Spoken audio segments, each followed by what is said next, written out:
So it's a newer state. So it became independent in the 50s, 57. 1957. It's very Base new. 57 among developing countries in Asia. India, Pakistan 47, Indonesia 45. So I was a bit behind, but then we managed to focus on the economy and the sense of unity. This country is generally very peaceful.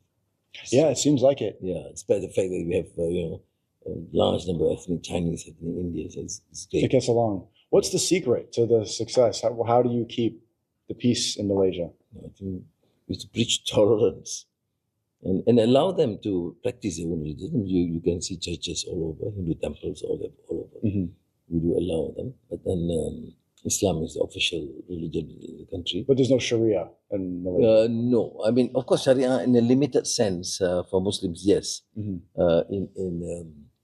For Muslims, and then but of course we have to gradually people have to understand, and there's to list priorities. I always call it fiqh awlawiyat. You have to understand, even jurisprudence goes to go through stages. People have to understand, you have to have this tolerance, you have to accept. It's a democracy. You can push down the throats of people. But we have to educate that is the ideal. Hopefully, inshallah, things change. So would you be the next caliph? No, You're already loved. They love PMX. How about I don't have the ambition. PM Caliph? I'm doing the best I can. I think I've with it all through all the storms for decades, and so let me do my best. I always say, "Mastata," the best of your ability. Yeah. And you asked me why am I here? It's because right now, although Islam is the fastest growing religion in the world, we are more divided, I think, than we've ever been. And we don't have the same unity. We don't have the same caliph. Even then, Sunni, Shia, they talk about Hanafi, Sufi, this stuff. And the Arab states they said that they're at war with Iran. And so right now, I think it's important, especially as an American, to come to your beautiful country, speak to someone like you, and find some unity. How do you think the Muslim world, beyond just Malaysia, how could we find more unity right now? We have to engage, we have to educate. There's a level of consciousness. They have to understand Islam and not just preach, but you have to fully appreciate the message. And that's why ideally universal message, acceptance, we should start somewhere. The family, the society. That's why our educational reform of the country will be strong, united, economically formidable, to be able to then, preach as an example. How non-Muslims, or even Muslims, becomes a rather disillusion when you see the Islamic states or Islamic Muslim countries. It's poor, it's corrupt, it is marginalized groups and communities and minorities. So you have a mission. To me, it's effective da'wah. Yeah. You can prove that we can be peaceful, we can still move, but that's why we call our state, our country, my political philosophy is Madani. Madani. Yes. Kind of in New York, we have Mamdani. Yeah, Mamdani, yeah, very close. Yeah, I need to call him one of these days. Do you like him? You like I follow, of course. Yes, I follow. My daughter used to be in Columbia University, New York University, yeah. She's a great supporter of Mamdani. He's doing a great job so far. But what does Madani mean? Is from the term city, Madinah, of the state established by the Prophet Muhammad Sallallahu Alaihi Wasallam, which means you have a basis of faith, you believe, but there's also a system that is just, that's tolerant, empower the people, but at the same time, you have order. And so I think it's an example of how Madinah was constructed as a state.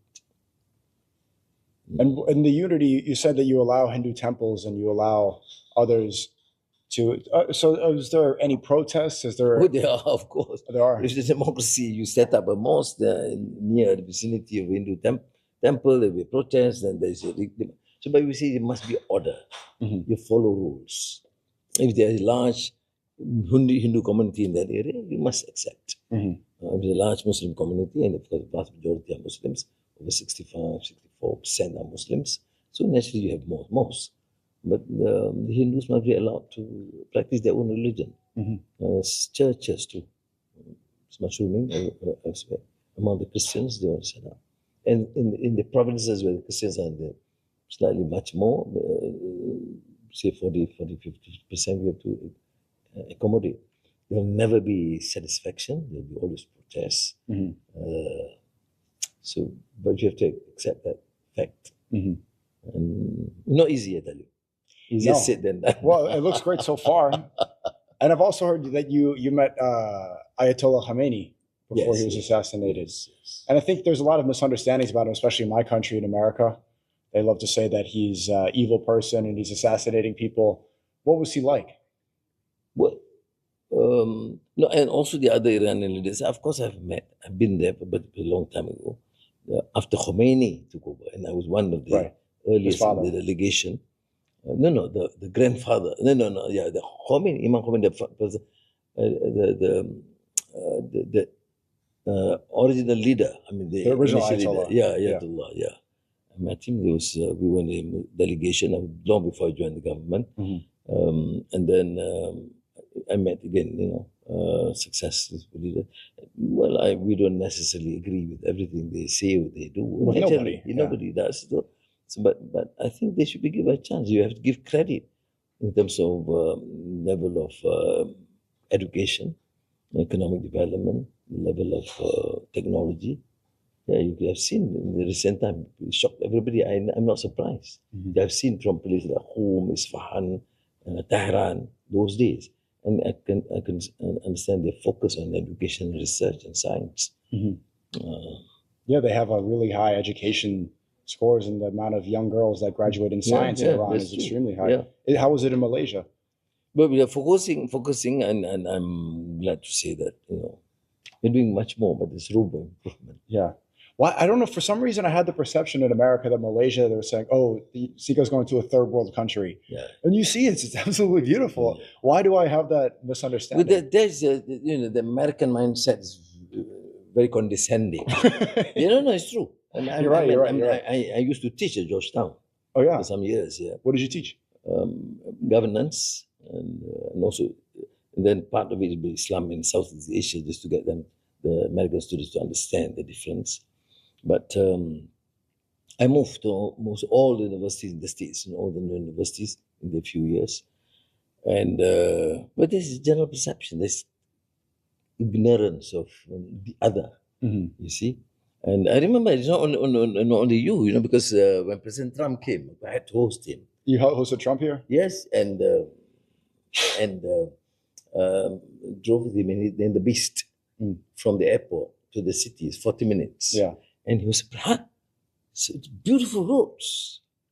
Look at those buildings. They're modern buildings. My God, he's just shocked. So he had the same reaction. Yeah. He's a real estate guy, so he was extremely impressed with the building. So I see, because, the thinking is that once you go somewhere else, they think that there are some remote banana republic somewhere. All right. Oh, thank you so much. I appreciate. Do you mind? Can I take a photo with you? Yeah, please. Yeah, this was great. Thank you so much for your time. Probably took more than. You gotta say thank you. Thank you. Okay, thank you so much. Okay. You call your team to just. Thank you. This is a nice art. Yeah. I think this is from Indonesia. I will go to Indonesia, inshallah, in 4 days after Malaysia. It's a nice country. It is. If you know where to go, the best places, we'll see. There you are. Thank you.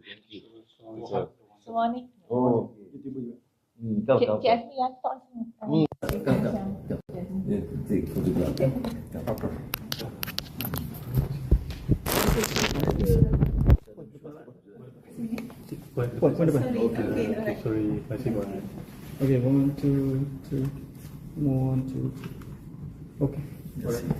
Thank you. Thank you so much for your time. Bye. Thank you again. PMX, that's what I say. Thank you so much. Thank you. It was a pleasure. He heard some kids call me, Anwar, some PMX. I said, whatever. They mean well, the kid. I entertain them so you can see them rushing. They love when you do 6, 7. Yeah. I did that. Okay. Assalamualaikum. Thank you. Thank you. Thank you so much. Assalamualaikum. Assalamualaikum. Thank you. How was that? Impromptu. Was the mic on? The mic was on, yeah, the whole time we were watching on the way here. I just knew the phone was dying. Or was I able to like do it to the last second little? Hey, you know what? You know what's crazy, Chad? So we wanted to use the backpack, right? If we use the backpack, stream would fall. Because how am I going to be able to hold the backpack and the camera in the car like that? Allah willed it. They planned, and Allah plans. And Allah plans. If we use the backpack, I would not have been able to get in the car like that. Yeah, straight up.